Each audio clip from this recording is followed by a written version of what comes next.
same thing, just constant sliding. So hopefully another 2.5 weeks means that the pitch is going to be in some better shape. There's a NISA match between now and then coming up next weekend. So I don't know what to expect, but it's going to be a. The field's, I think, going to have a really rough time, like it did 2 years ago, where it's going to be in pretty bad shape come June, July. NISA season finishes up sometime around then, and then we'll have the remainder of our season plus LA Galaxy's women's team and any other random events that might be happening. Well, let's talk about that. Right? Is there reason to be worried? I know we'll get back to this match happen, but you brought that up. Is there a reason to sort of be worried that this field is going to see a lot of action this summer, probably more than it has seen in its history? And I, like you mentioned a couple seasons ago, the pitch was looking really horrible come middle of the summertime. Should Orange County fans be worried that this is going to be an issue and this is going to be something the team's going to have to deal with this season? I would. Right, it's better than playing on a baseball pitch. There's no way it could ever be worse than playing in like Louisville, for example. Phoenix's pitch is usually pretty terrible just because it's the desert in the middle of the summer and it's basically impossible to keep grass alive. San Antonio has the same issue. Apparently they switched from a winter grass to a summer grass and it just dies. New Mexico, again, a baseball stadium. It's not going to be great, and I honestly think it's going to get worse as the season goes on, and I think a big part of that is the fact that the city does a terrible job of maintaining that field. It's definitely the big negative about that stadium is that the grass is usually in pretty bad shape, and if we have an exceptionally dry summer or an exceptionally hot summer, it's only going to get worse. But, I mean, SoCal's famous for having really hard grass. We watched Thomas Yule Nielsen pick up a knee injury because of it.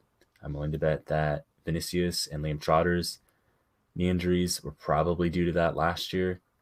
It's really easy to get hurt on this kind of grass, so hopefully something changes. Maybe they take better care of it this year, given the amount of traffic it's going to see. But other than that, I don't know. Hopefully nothing too crazy. Hopefully no twisted knees or anything. Hopefully. I mean, the best we're going to say is hopefully, especially with the concern, there's going to be a lot of action going on there. We got Alan finally made it on here. Someone went and found him probably on the social media sphere somewhere and told him, hey, we're missing you on the podcast because we know everyone loves Alan. Guys. Yeah. Everyone loves Alan. Alan, we're talking about if there's any concerns that there's going to be so many teams playing at Championship Soccer Stadium this season. Of course, Orange County. You've got Cal United that's going to be playing there. I believe that's their home. I don't think they play only big matches there. I believe they play there the full, every single match. And then other little things that will happen. Of course, there tends to be college tournaments, high school matches, things like that. Is their concern, Alan?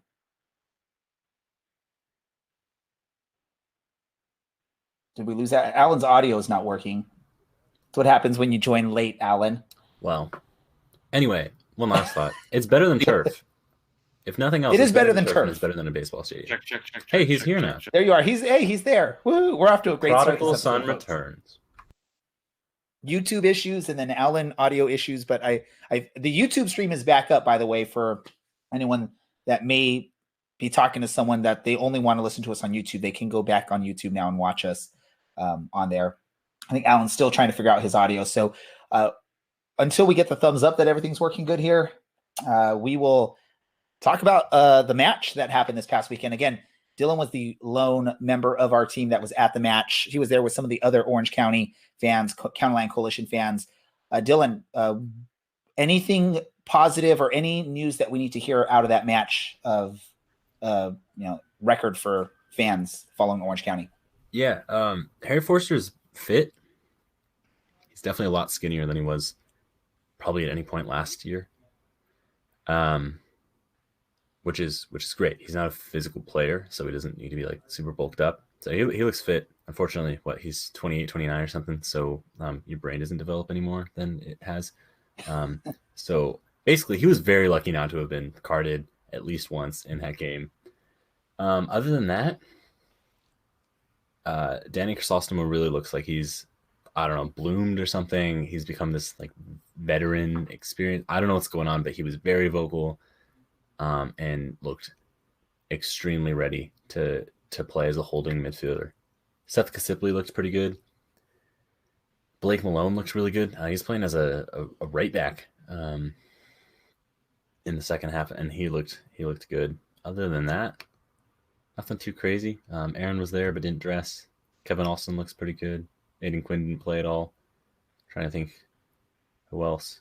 Frederick Dew didn't play either. We had a trialist keeper who looked decent, but realistically won't see any minutes if he signs with the club. I mean, ultimately, you still need that third keeper probably on the roster, just Definitely. in case. You need a training goalkeeper. Especially when you have Aaron Cervantes, who may or may not get called up. More than likely, will get called up to some sort of youth U.S. program at some point of the season. So you definitely want to have a third keeper on the roster for that. And then, did Enev Olsen get any action out there on the pitch? He did. Yeah, he started the game. He looked good. I'm curious to see how he kind of slots in with how we set up as a team. Darwin Jones looked pretty good as well, but I mean, Diego Lopez played with the full 90. It's curious. I'm not exactly sure yet how we'll set up, if we'll kind of go back to how we played in 2018, or because Harry Forster's still here. We kind of built the team around him for the second half of last season, if we'll continue with that. But the guys look ready. I mean, the scoreline was 1-1. It wasn't particularly great. We came close preseason quite a few times, but it is preseason, and that's the thing. Like I said last week, or maybe it was 2 weeks ago, in 2018, I truly, over 120 minutes, we barely beat out Cal State Fullerton, and I was, at the end of that match, really hoping the ref was just going to blow the whistle, because it looked like Cal State Fullerton was going to pull one back. We looked the better team, despite the scoreline. I think the guys will kind of turn it on as the season gets here. The Rangers kids are showing up this week, so they'll get a couple games to get ready. It should be a good time. I think everyone's just about ready now. Alan, and I think here? Alan's trying to come back on. Let's do an audio check for Alan here. Alan, audio check.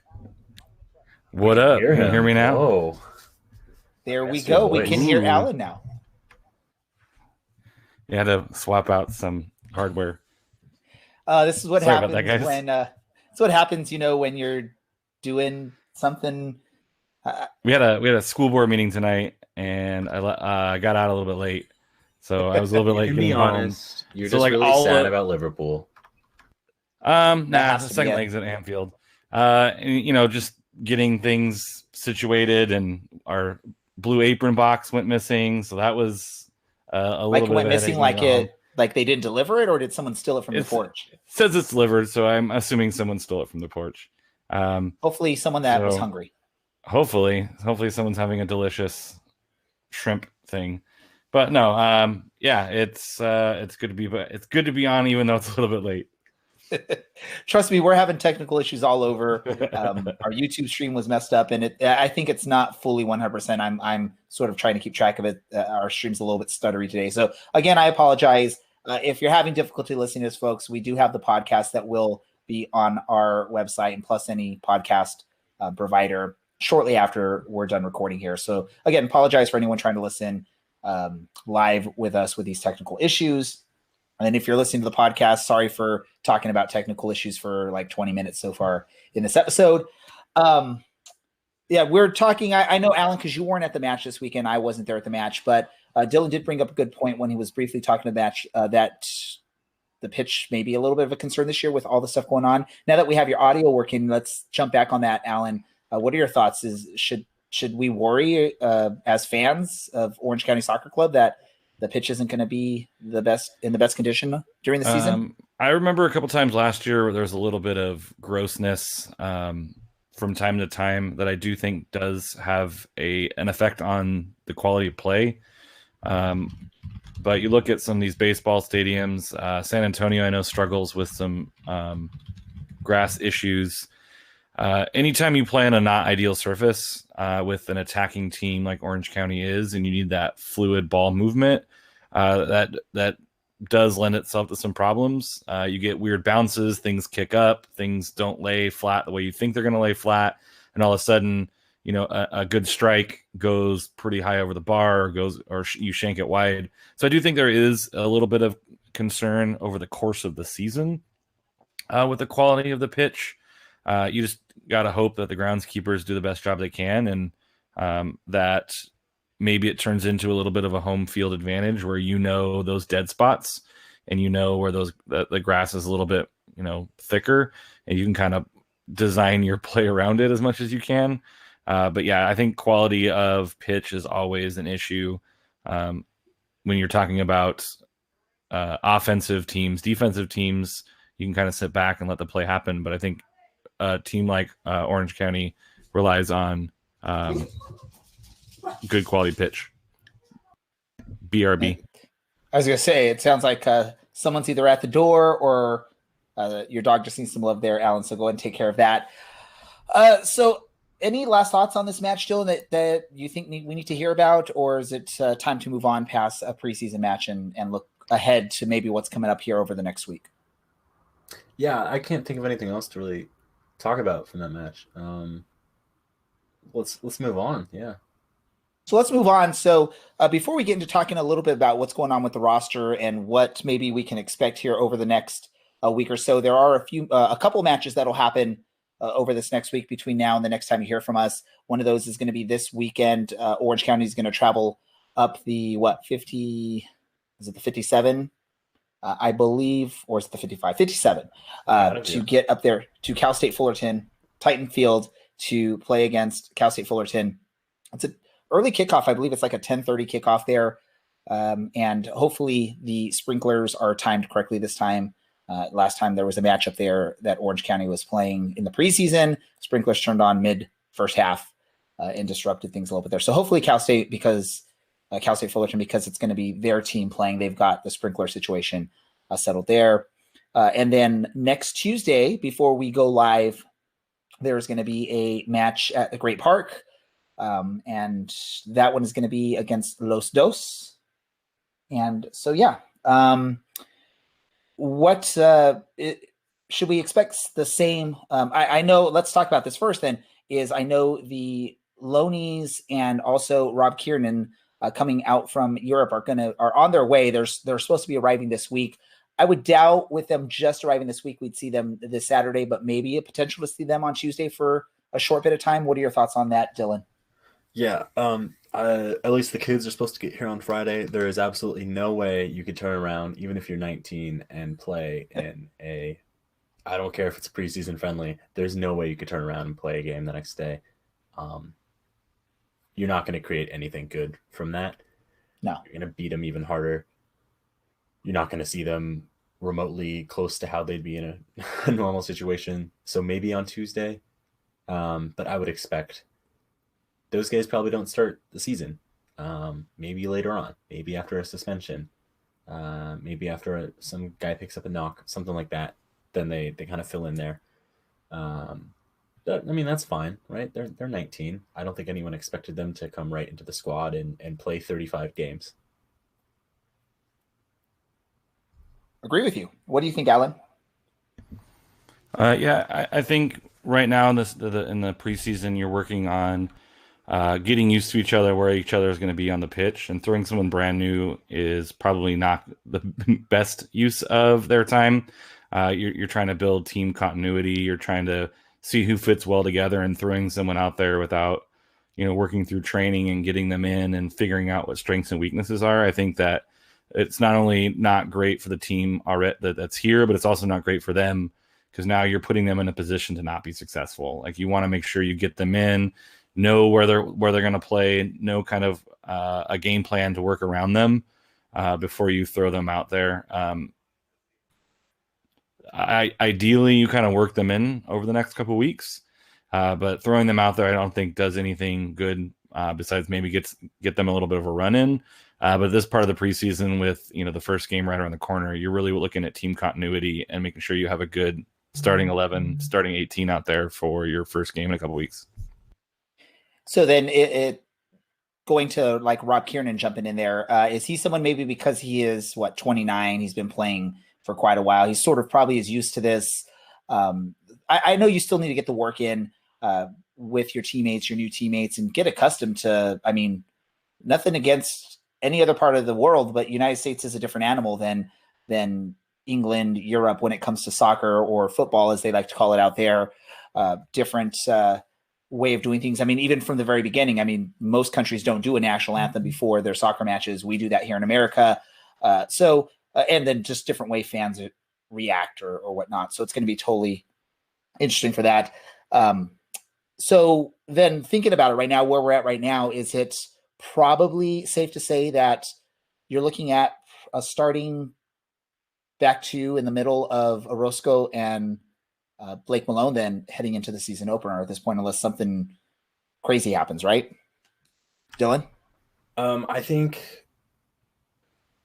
honestly, one of the trialists, and I know we're going to get to this eventually, I think they start alongside Orozco. Okay. Orozco didn't play on Saturday at all. We just had two guys in the back, and I don't think either of them are under contract. And seriously, they held it down. I know it was a college team, but they held it down. They looked fine. I don't think. You know what? This season's 3 weeks away. I think maybe Kiernan starts that first match. It at least comes on later on. Probably enough time for him to get. Yeah, I mean, it's going to take like a week for him to stop being jet lagged. He's going to be about as match fit as you can be, given the fact that he played the first 6 months of last season. He might be a little bit tired, so hopefully give it a little break. But yeah, who knows? I think Blake Malone plays, just depending on who's fit and how they're feeling going into that week. All right, let's jump into this fun part, because earlier today I was speaking with some of the people at the club, sort of let me know that there's going to be some player announcements this week, probably about 3 of them that we're going to hear about. No indication of who we're going to hear or what the announcements are going to be, but let's just get into this. Let's sort of speculate a little bit based on what we're seeing on social media, what we're seeing at matches, because I know there's been multiple sightings from multiple fans at matches of players there but not playing. So I mean, that has to be something, right? And again, stuff going on social media and whatnot, what we're seeing there. So let's just jump into that. Let me go to you, Dylan, because again, you were at the match there on Saturday. Any familiar faces or any faces that you noticed there at the stadium that potentially are there as more than just coming to watch the soccer match with the team? Yeah, 2 of them. Because I don't think at least when I go to watch soccer matches, and I've been doing that for a few years now, I usually am not dressed in a full kit and also on the pitch playing when watching a match. I know we've had some players in the past who have decided that is what they feel like doing for 90 minutes or 95 minutes at a time for 29 weeks out of the season. But Nathan Smith was a guy that I recognized. I saw him tagged in a post on Instagram a few weeks ago. And it looks like he's been training with the team since then. Sam Gomez, that kid from Bakersfield, he's still sticking around. And then the other big one that is Brian Olowski. He was with Los Dos most recently. Nathan Smith's a defender, so I assume that's probably kind of the place he sits in. He played a little bit with the Galaxy a few years ago. I'm hoping we sign him. He seems plenty good enough just to be a really defensive defender rather than someone who's going to get forward, which is kind of something we need alongside Michael Orozco. Also, let me stress, we cannot have enough midfield depth, right? I guess not. I mean, it seems like we always like to add midfielders, even though you're pretty stacked there. Well, Crisostomo is probably going to serve at least 1 suspension for yellow card accumulation throughout the season. We'd be lucky if Forrester doesn't serve 2, I think. For the red card. For yellow card accumulation, I think he'll probably rack up 9, 10, 11 cards over the course of 35 weeks with how he plays, which is fine. You need those guys. And then even Aiden Quinn is not immune to picking up a yellow card for anything. So it's good to have at least one person in each of those spots to fill in. And I think but if you look at our midfield roster, I mean, it's a pretty stacked position. When you look at the roster, that's probably our deepest position right now is the midfield. Definitely not going to even acknowledge the front line as being pretty deep there, because you got Anna Voltson, you got Darwin Jones, and then you got some solid players are in Vinicius and Kevin Coleman, but not like true proven talent for USL there, at least at the moment. Who knows what's going to happen here in the next few days with any announcements. Also, defense, we're slowly building it up. Their midfield is pretty good. But I mean, yeah, I guess you're right. You can always use some midfield depth. Alan, what about you? I think that was one of the highlights last year was how many midfielders Orange County signed going into last season. And, at some point it felt like every one of them was needed. So, I mean, depth in the middle is hugely important. They're the key to transitioning from defense to offense, and you need as many options as you possibly can.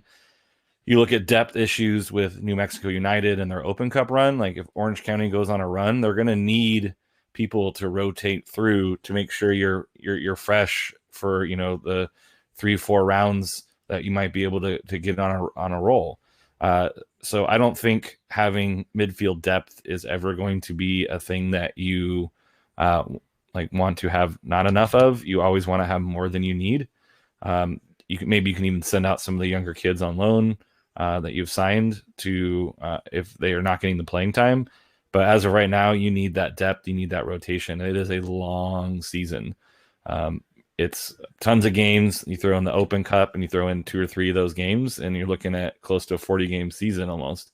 So the more depth you have, the better. I think defensively, always trying to find a defender. You need someone in that, not forward-looking, offensive-looking defender mold like you had with Hume last year. I think you need a couple solid replacements for that, and you want a couple options for each of those positions, like Dylan said, to plug in, because injuries happen a lot, and hopefully they don't happen too often. But you want that backup. You want someone who's going to be able to step up, as opposed to someone you're not sure you can trust on that back line or in the middle of the pitch, where games can be won or lost in the West.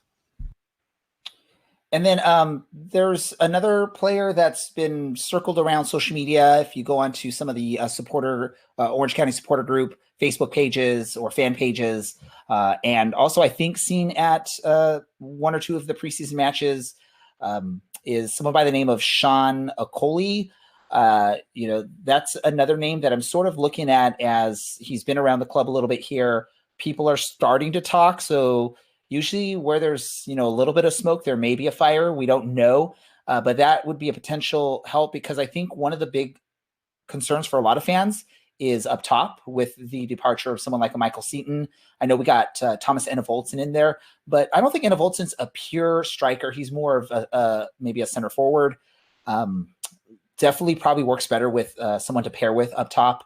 I don't know if you know anything about this guy. What was his name? Sean Okoli, I believe is the name. I saw the picture. I didn't know who this guy was. I reached out to a few people that possibly knew and got that name. I don't even know if that's the right name for the picture I'm looking at, but Dylan, go for it.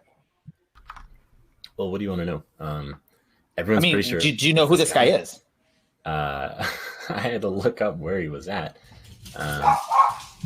Oh no. This could be a dog podcast, Alan. That's fine. Everyone loved that. Brew was excited when he found out that he just recently played in Austria, so he was super hyped. Yes, everyone loves a third division Austrian side that also happened to be the home of Charlie Adams for the last 6 months prior to him going down south to San Diego. I think the team's owned by maybe Charlie had something nice to say about Orange County while he was out there. Maybe, yeah. He won the Golden Boot when he was with Cincinnati back in 2016. He spent 2017 with NYCFC, and then he's just kind of been all over the place since then, out in Europe. I I really don't know what to expect other than we have a proper number 9 if he's signing. There's seriously, I've heard so many different people talking about it that I assume it's happening. We've been told to expect a couple signings this week, and we do need a number 9 because Enevoldsen is not a number 9. So let's hope it's him. I mean, he's a strong and he's a really smart and skillful player. That's kind of what we need up top at the moment. We no disrespect to Diego Lopez, but he's 17 years old. So it's hard when you've got maybe a 30-year-old on the other side who is 4 or 5 inches taller than you, and he's probably got 30 pounds on you, and it's all muscle. He's going to get beat up over the course of a 35-week season. So now we have a proper number 9. We have a backup in him. We have Kevin Coleman, who featured a little bit more out in the wing. If he's signing for us, I think that's a good move. Obviously, he's no Michael Seaton. And that's not to say that the quality of play is going to be different, but that's a big role to fill. Well, and let me get to you really quick, Alan, but let me just make one quick statement. You have Thomas Enevoldsen there as like your primary offensive man up top, but he's not the youngest of guys, and you don't want to have to rely on Thomas Enevoldsen for a full season. You want to have someone in there that can help him out, give him a couple nights off here and there throughout the season. And I mean, you could do worse than a Sean Coley. You could probably do better. I mean, of course, you can sign like Harry Kane or something. That would be better than a Sean Coley. But glass ankles, who would want that? No one wants that. You would take him, Dylan. You would take him on Orange County even with his ankles. No, he'd bankrupt this club like in a week. If he was willing to come out here for the typical USL wage, you would take him. But yeah, you don't want to have to rely. You don't want to put all that pressure on a Thomas Enevoldsen for a full season. You want him to have someone out there. Nothing against someone like Vinicius, Kevin Coleman, or like you said, Dylan, Diego Lopez. But still, you want established players. I know Vinicius and Kevin showed some stuff throughout the season last year, but you want someone that can come in and that can put in the work and can do something. And someone like Sean Coley has proven in the past in the USL that he can do that. Alan, what are your thoughts? Or have you heard any other rumblings of any other players potentially that can be jumping onto this roster? And I'll jump to you. I'll ask that same question for you, Dylan, as we jump forward. But you get 2 questions, Alan. I have not. And sorry, my dogs are being super crazy right now. I have not heard any names. A little bit of trivia. Sean Coley did play for Orange County Blues. He made 2 appearances in 2014 on loan from the Seattle Sounders Football Club. So then that seals the deal right there, right? He's got the ties to the team. We're bringing him back. We're bringing him back. He has to be the person. I do agree with Enevoldsen is not a pure number 9, and you want someone he can play off of. And I think this sets up Orange County for maybe a different tactical approach this year than they've had before. If you're playing with those players, and then obviously you can rotate back into what you played this past season. But I think you can be even more attacking. Maybe do a 4-2-3-1 type of setup. And your wing play is going to be kind of important in that. And it's still not worse than Cameron, Alan, so don't worry about it. They don't usually go this crazy. We have the zoomies, do we? They have the hardcore zoomies. That's what I get for coming home late. I've not heard any more names. I think looking at kind of the roster setup, I'm not sure if it's maybe they're looking for one more piece to plug in. But right now, I don't know if there is anything really that I think maybe it's one of those we'll see what happens and see what comes along. But I don't think they might not be out there looking for anything specific. I think you get if these 3 players come in, you got a bunch of guys in the back line, you got some decent midfielders, and you got some pretty good attackers. So the lineup is definitely coming together. And again, this is all us just talking about, we were given some information that there's going to be some signing announcements here in the next week or so.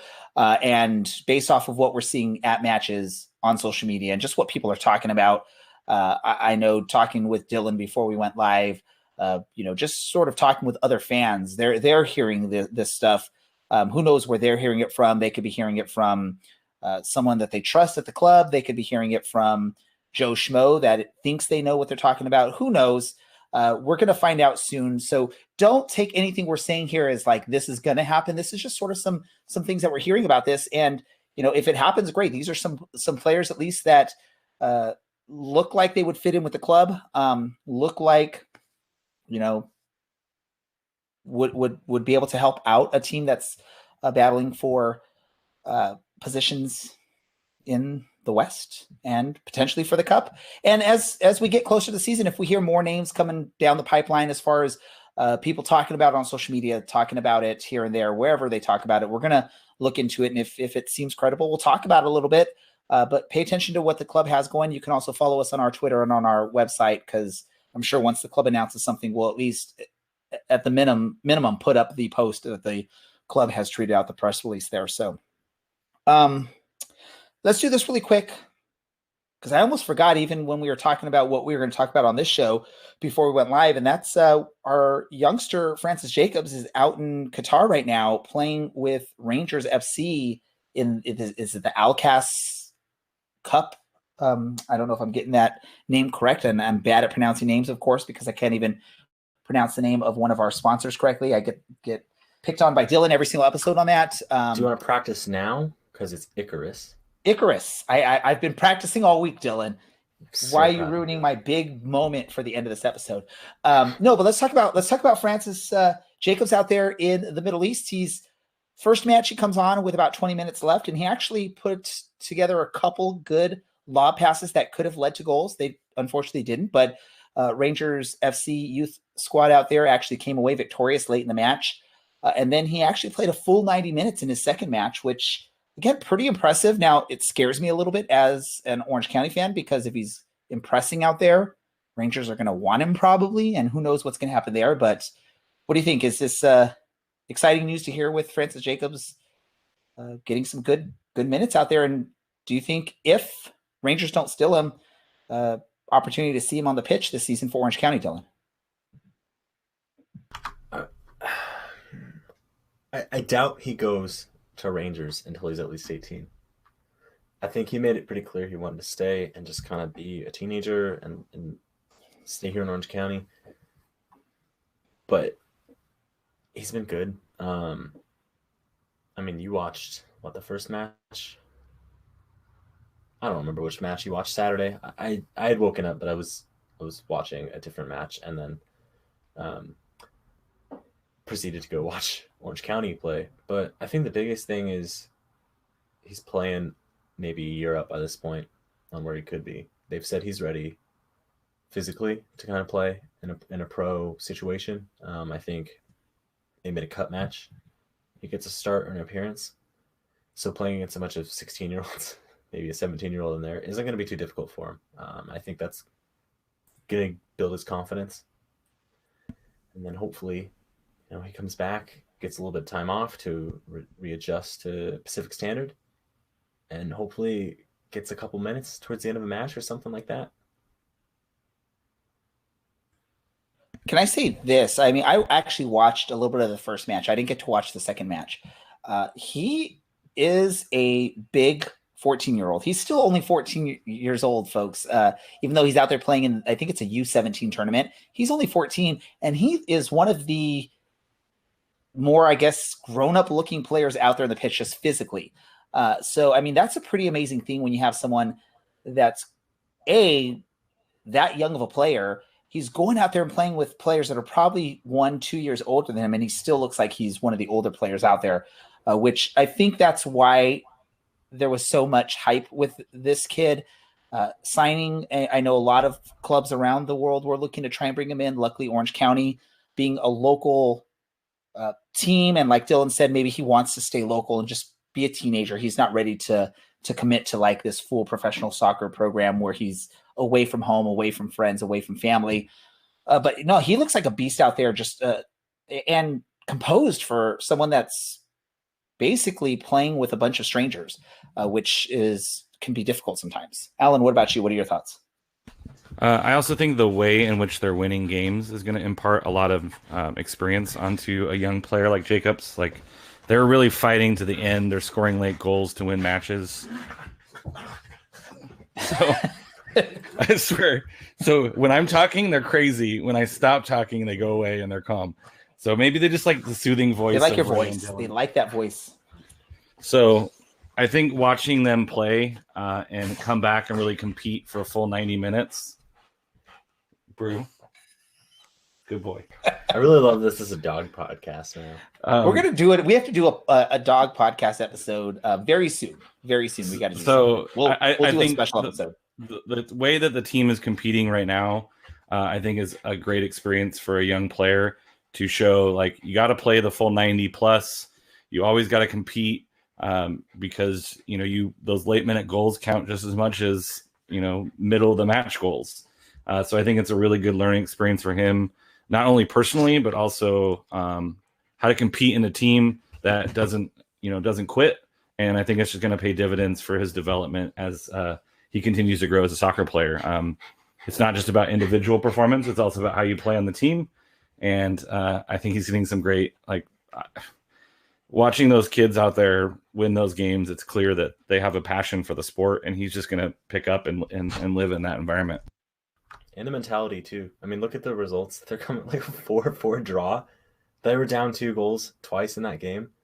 And then just late in the match, coming back to get that 4-4 draw. That's exactly what we need in this team. A guy that's going to be there for 90, 95 minutes. He's not 89th minute and he decides, no, I'm not going to defend this corner. I don't want to track back. I'm tired. I've been doing that for 80 minutes already. He's the guy that's, okay, 95 minutes in, why not 96? Why not 97? He's going to be there, and that's what we really need, especially if he's 14, 15. If he keeps. I think he's 14 for like 2 more weeks still, and like for 2 more weeks he's 14. Which again, that's so amazing to say. A 14-year-old is looking like a young man out there, like who what you expect to see on a soccer pitch from 20-something-year-old professional. Right, and I think working with Aiden Quinn is obviously part of that. Aiden has that temperament, that fire, that passion. Yes, that's huge, and seeing that is really, really good. And that's not saying that Francis is the only person on this team that's been successful, because obviously it's a team effort to claw back and get a point at 4-4. But if he's he's in the heart in the midfield there, he's directing things, he's running things, he's running the show. That's awesome. That's what we need. That's what we can look forward to in the next couple of years. It's exciting times. Definitely. I would love to talk to him and see him be excited, like Blake Malone. Like, I couldn't talk to them because they'd be like, why is this grouchy old man trying to talk to us? We want to talk to someone fun like Alan, someone fun like Ray. I know you're an old man compared to Francis Jacobs, Dylan. I really am.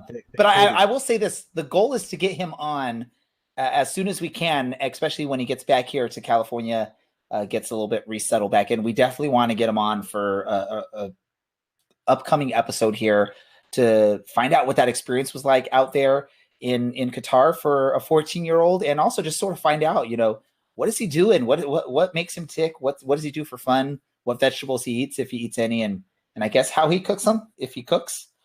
He definitely does not cook. You never know. Oh, guys, that makes cereal or something like that. Hey, he might have like the microwavable vegetable tray that he throws in or something. I don't know.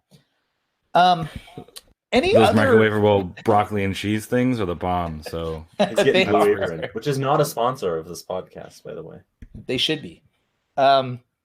Anything else going on that we should talk about before we start wrapping things up here? Because we actually, again, this is one of those episodes where there's really not much to talk about, but I guess we're getting good at creating things to talk about for 50 minutes worth of Orange County and soccer talk. Yeah, let's talk about nothing for 20 minutes. Another 20 minutes of nothing. All right, let's do it. That's what I call my classroom. Nice. It's a middle school band teacher, everyone. That really shows you he believes in his students' abilities. Oh, and this one time at band camp? Oh my God.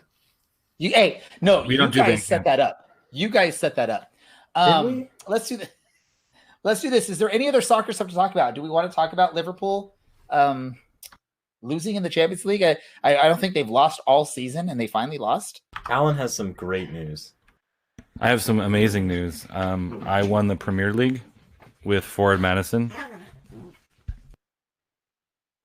This is my signed letter from the coach from Forward Madison. If you have not done the Football Manager Challenge, it's a hoot. And you get to play with a lot of the original players because the budget is like non-existent the first year, which makes it super fun. And they send you a nice cool letter and some player cards. I got Christian Diaz and say this last name. Wait, you got to keep it still though.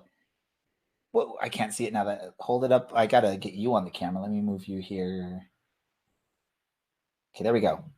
That is Nizagiyimana.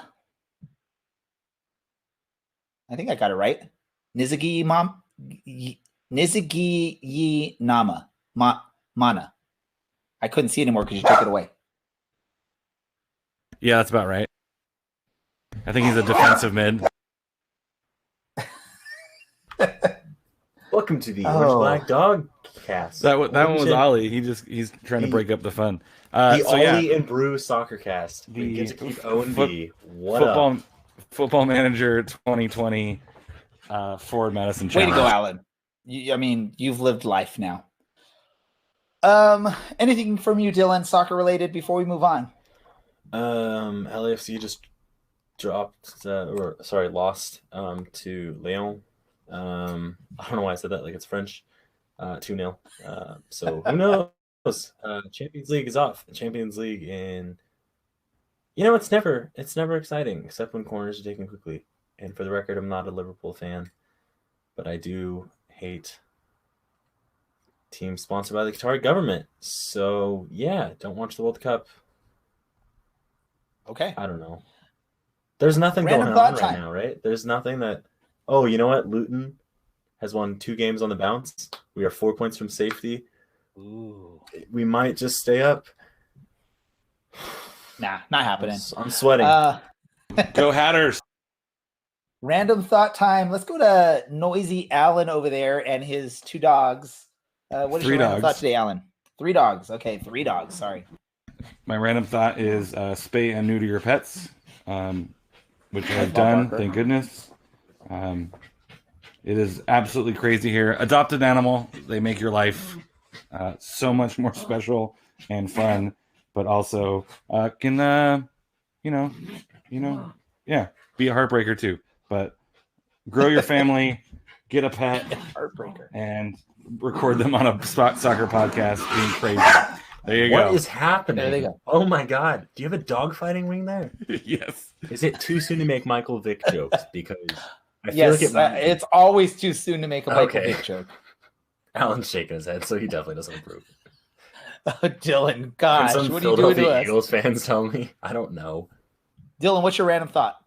Well, it's something to read, right? It's always something to read. Yeah, it is, I guess, yeah. Gulliver's Travels, Jonathan Swift, Mr. J. Swifty himself. Jonathan Swift, Gulliver's Travels. I don't know. It's not that long. Yeah, I can second the adopting pets thing, even the old pets. I've got 2 cats. Both of them are now seniors. It's a good time. They're usually cuddlier when they're older. Who doesn't want that? Try and get your 8 positive touches per day. I know we really lack on that, even those of us with significant others. So, go and hug someone, give them a high five, shake their hand. I don't know. Be nice to one another. That's my random thought every week. Just be nice to each other. It's not that hard. Alan high five. Dylan didn't high five us though, man. He's ignoring us. You can't tell. Well, that's your fault for not putting the camera on. Random thought for me. Big corporations don't steal the little person's Twitter account, and Twitter do not help big corporations steal Twitter accounts. SB Nation sucks. They do. Vox Media, man, stealing a Twitter account. That's ridiculous. Just give the guy back his Twitter account. Let him have his 9,000 followers and create your own. It's not like you can't create your own Twitter account and build followers again if you're that big of a media conglomerate, I guess. Oh, I have one more random thought. Go for it. and this might be somewhat relevant to us. It is relevant to us, right? Players don't resign, players get traded, stuff like that happens. It happens in every sport. Support the player over the team forever. Right? I'm kind of a hockey fan, and a few of my favorite players have been traded during this current trade deadline, and I see people on social media going, "Oh, I wish you the best of luck, except against us." No, you should just support those players because they're people, not corporations. Unless they did you wrong. Unless they did you wrong, like they cheated and stole a bunch of money and maybe ended your career, in which case you should throw fastballs at them. Wait. Now that we're transcending topics here, but basically you should support the players over clubs because the players are people. I was seeing and I may be getting this wrong. On social media, I saw someone posted that the over-under for Houston Astros players being pegged by pitchers is like 83.5. So I don't know. Let's just do really quick. Alan, do you take the over or the under on that? It's the American League, so probably over, so pitchers don't have to worry about retribution. Can someone explain? I don't bet, so can you explain? I So assume over under. So basically, they put it at 83.5. So if you're betting the over, you think it's going to be more than 83.5 times, and if you're betting the under, you're thinking it's going to be less than 83.5 times. Okay. Well, the average baseball team actually gets hit more than 83.5. I think it's about 85 times a season, and the Mets were hit over 95 times last season for no reason. So yeah, it's going to be over for sure. And also, like Alan said, if you're some random pitcher, you don't in the American League hit. If you're like a borderline AAA Major League pitcher right now, it is a great time because you are definitely going to see some innings when half of the guys in front of you on the depth chart get suspended. All right, cool. See, we went to baseball. You don't have to be nice to cheaters. My final random thought. You don't have to be nice to cheaters. They don't deserve anything. Perfect. So that's going to wrap up this episode. I want to thank all of our listeners for listening to us. For those of you that continue to listen each and every week, even from the very beginning, thank you so much. We appreciate the support and we appreciate your listens. If you're listening to us for the first time or just very recently, you can go back and check any of our old episodes at our website, ocscpodcast.com, or your favorite podcast provider, whether it's iTunes or Spotify or Google Podcast. Yes. I want to say thanks to our sponsors. I'm going to let Dylan, I know I was practicing it, but he ruined the moment. So I'm going to let Dylan tell you about one of our sponsors there, and then I'll play our recording for the other sponsors. So who's our sponsor that you're going to talk about, Dylan? Can I get the script? Can you like put it up on the screen or something so I can read it? No, you got to just do it off do the my top radio of your head, voice. If you're looking for custom soccer apparel or football apparel, if you're more the football named kind of person, you can reach out to Icarus FC for all your custom jersey design needs. Let's see how close you got to that, Dylan. Probably not. What do you think, close. everyone? Tired of the same old uniforms and templates from Nike and Adidas? Oh, see, Alan's got it down. Alan has it. Well Alan has it because he's part of BGN with his fair weather crew over there. You know San it. Diego. The motley crew over there. Hey, looking for go for it, Alan. Let's hear your take, Alan. Tired of the same old uniforms and cookie cutter templates from Nike and Adidas? Looking for a unique, completely custom kit for your youth club, Sunday league squad, adult, or even pro team? Icarus FC can help you create the kit of your dreams at an affordable price. Let them help you design your new custom kit today at IcarusFC.com. How'd I do? That was Scale beautiful. of 1 to 10, Dylan. What do you grade him? 11. I'd marry that voice. I can see why his wife married him. It's that beard. And why his dogs are so excited around him tonight. I give you a 10 too, Alan. We'll go for it that way. So let's do this. I want to, again, thank everyone. Alan, where can our listeners follow you on social medias? A Underwood 48 on the Twitter machines. What about you, Dylan? Hold on. All right. Sorry. I hit the wrong key. You can find me on Twitter at OCSE_Dylan. You can find me on Reddit /u/OCSE_Dylan. And soon you can find me at eldonnews.org under the byline Dylan. Okay. Dylan growing Growing up the brand, baby. growing the Dylan Allen brand. And you can follow me on Twitter at DJ Ray some more. You can also follow the podcast on Twitter at OCSC_soccercast. Look for us on Instagram. Same thing, OCSC_soccercast. Look for our website, OCSCpodcast.com. You can find us on Beautiful Game Network, BGN.FM. We are actually keeping things up to date on there now. So if you'd like to listen to us there, go for it right there. Or just go to our website and listen to our podcast. For Dylan, for Alan, I am Ray. This is the Orange and Black Soccer Cast, and we are out. You have been listening to the Orange and Black Soccer Cast. For the latest Orange County SC news and information, visit our website, OCSCpodcast.com. Also, thanks to our sponsor, Roughneck Scarves, official scarf supplier to MLS, USL, and US Soccer. Get custom scarves for your group or team at roughneckscarves.com.